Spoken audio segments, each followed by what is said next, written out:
Okay, so you know the area of a triangle already is equivalent to 1/2 the base times the height. Okay, but now we're going to write a different formula using trigonometry. Okay, so I've taken the liberty of drawing a triangle here, ABC, and I've dropped the height, called it h. Okay, so because of the way I labeled each vertex, that's capital A, so this side length is lowercase a, this vertex is capital C, so this side length is lowercase c, and this vertex up here is B, so this entire segment down here is lowercase b. So as you know, the area of this triangle, one way we can write this is 1/2 the base, this base, times the height. Okay? We know that the area of the triangle is 1/2 base times the height, right? Well, we can also express this using some trig. Okay? Like for instance, the sine of C, well, we can use A also, but let's start by using the sine of C, for instance, equals the opposite. We've got to use the right triangle embedded in here if we're using SOHCAHTOA. The sine of C equals h over A. Now, you might understand that. Sine is opposite over hypotenuse, so in this case, the sine of C is h over A. Right? Now, if we multiply both sides of this by A, and these a's cancel, and another way we can express this is that h, the height, equals A times sine C. So using this formula for the area, but just substituting the A sine C instead of the h, we have a new formula for the area of a triangle. Okay, the area of a triangle we can also write as 1/2 the base times A sine C. 1/2 base times A sine C. And this is more commonly written as 1/2 AB sine C instead of BA. Right? This is another formula for the area of a triangle. And in the same way, we could have used, the sine of A equals h over C.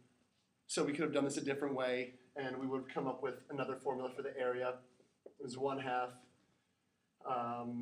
let's see, BC sine A. That would have been another way we could have come up with this formula, or even a third way if we wanted to. 1/2 AC sine B. Okay? So we have three formulas really for the area. And in all cases, it's just 1/2 times 2 of the side lengths times the sine of the vertex angle whose side was not included. Right? 1/2 AB sine C, 1/2 BC sine A, 1/2 AC sine B. Three formulas for the area of a triangle using trig. Using just a simple substitution. Right? Just writing, like I did here, sine C equals h over A, solving for h rather, and then substituting. Okay?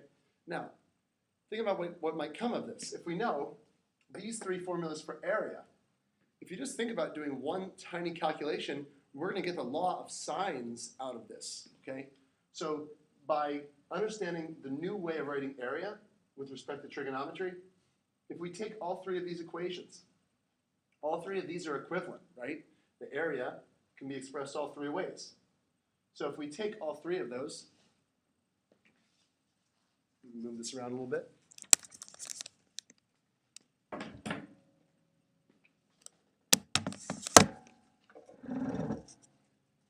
And instead of writing them separately, we write them all equal to one another. 1/2 AB sine C, 1/2 BC sine A equals 1/2 AC sine B. If you see that, you write all three of them equal because they all represent the area. If we just divide all of these by 1/2 ABC, so that we divide all three of these guys by 1/2 ABC, in all cases the 1/2s cancel. So let's just get rid of that. In this case, the A's and B's cancel, and we're left with just a C in the bottom. So we get sine C over C. In this case, the B and the C cancel. we're left with sine A over A. And last, in this case, the A and the C cancel. We're left with a B down there and a sine B up top. So this is just the way we can prove the law of sines. Right? Just by writing a formula for a new formula for area of a triangle, and then just dividing out by 1/2 ABC. Okay?